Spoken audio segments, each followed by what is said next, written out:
glyphosate. Vous le saviez, vous n'avez rien fait. Ils me regarderont dans les yeux. Ils iront pas vous...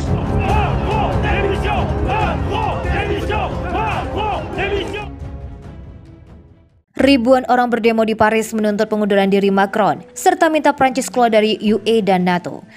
Pada Sabtu 17 September 22, seorang koresponden Sputnik melaporkan beberapa ribu pengunjuk rasa berkumpul di alun-alun istana kerajaan Polaris Royal di Paris menyusul seruan dari Partai Patriot Sayap Kanan untuk menuntut pengunduran diri Presiden Prancis Emmanuel Macron.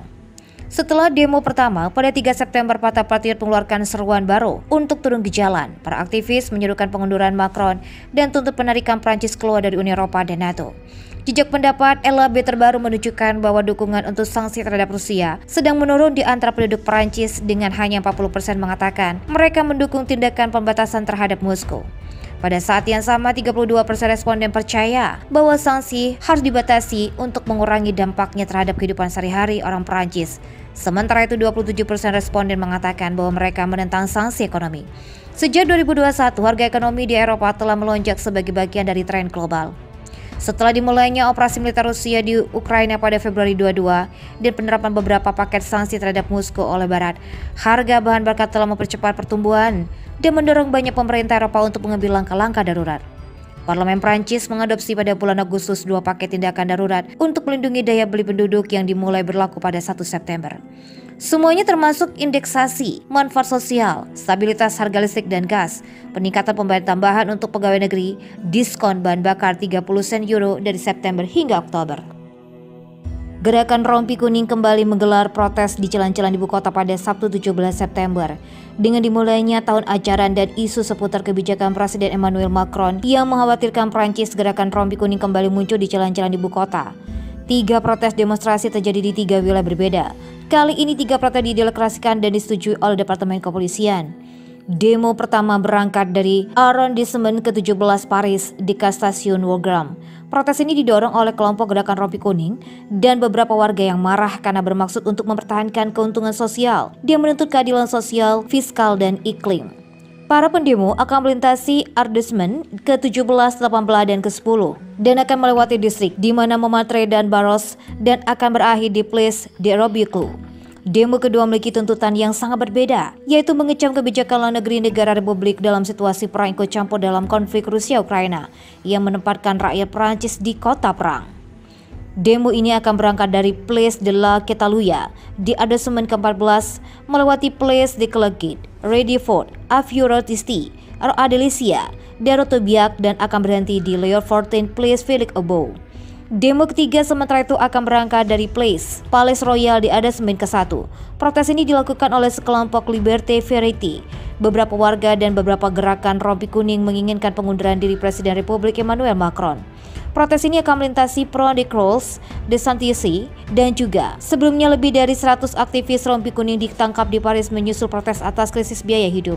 Ratusan orang yang mengenakan rompi kuning dan beberapa dari mereka memakai topeng telah memicu kerusuhan setelah tiba di Place, di mana pada hari Sabtu para pendemo turun ke jalan untuk memprotes reformasi Presiden Emmanuel Macron dan kenaikan harga di tengah melonjaknya inflasi. Para pendemo telah menanggapi seruan di media sosial dan mendesak orang-orang untuk menduduki jalan-jalan Paris dan menciptakan September Hitam untuk memberontak melawan para pengkhianat yang memerintah Perancis. Gerakan Rompi Kuning dimulai di antara pekerja provinsi dan berkemah di lingkaran lalu lintas untuk merotes kenaikan pajak bahan bakar, mengenakan rompi visabilitas tinggi yang harus disimpan untuk pengemudi Perancis di mobil mereka untuk keadaan darurat. Ini dengan cepat menyebar ke orang-orang seluruh perbedaan politik, regional, sosial, dan generasi yang marah pada ketidakadilan ekonomi dan cara Presiden Emmanuel Macron menjalankan Perancis. Pada puncaknya pada 2019 yang lalu, seperempat juta orang berbaris di Prancis dan jejak pendapat menunjukkan lebih dari 80% orang Prancis mendukung gerakan itu. Pejabat pemerintah dilaporkan khawatir bahwa gerakan ini dapat menimbulkan masalah dalam protes. Seorang pejabat Prancis mengatakan bahwa pemerintah harus sangat berhati-hati dengan pekerja bergaji rendah dan mereka tidak mendapat tunjangan apapun sebab merekalah yang bisa memicu kerusuhan. Pada 2018 yang lalu, gerakan Rompi Kuning datang bersama dalam upaya untuk mengakhirkan kenaikan pajak bahan bakar. Daftar tuntutan dengan cepat meluas. Sebagian besar tuntutan berfokus pada keadilan sosial termasuk pajak yang lebih rendah untuk pekerja dan pensiunan, pajak yang lebih tinggi pada orang kaya, dan lebih banyak pengeluaran publik untuk membantu kelas pekerja.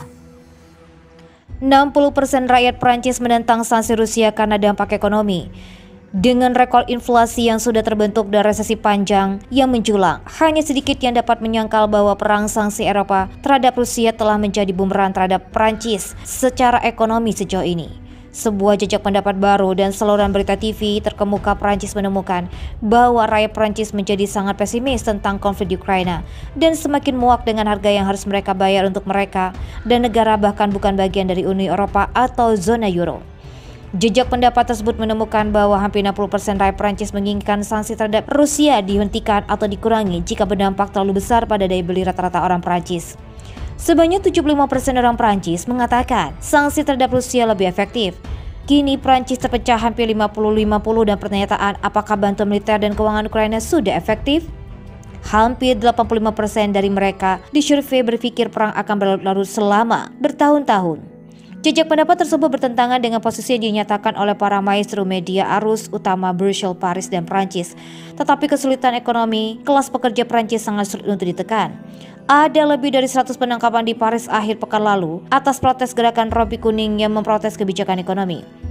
Banyak yang bertanya-tanya, apakah rakyat Prancis akan semakin berani melawan polisi dan tuntutan pra-peradilan terkenal untuk memprotes ekonomi yang tidak setara, yang tampaknya hanya akan memperburuk. Setelah jeda virus corona, rompi kuning telah berbaris secara nasional setiap Sabtu pada musim kedua. Mereka dimulai pada Oktober 2021, namun media Prancis pada dasarnya telah menghentikan grup tersebut sejak sekitar Juni 2019. Sementara itu, Eropa mempertimbangkan dan memperingatkan bahwa kekurangan energi kemungkinan akan menghasilkan musim dingin ketidakpuasan yang membekukan jejak pendapat, di mana baru menunjukkan mayoritas rakyat Paris untuk bosan dengan sanksi terhadap Rusia menjelang senja musim panas.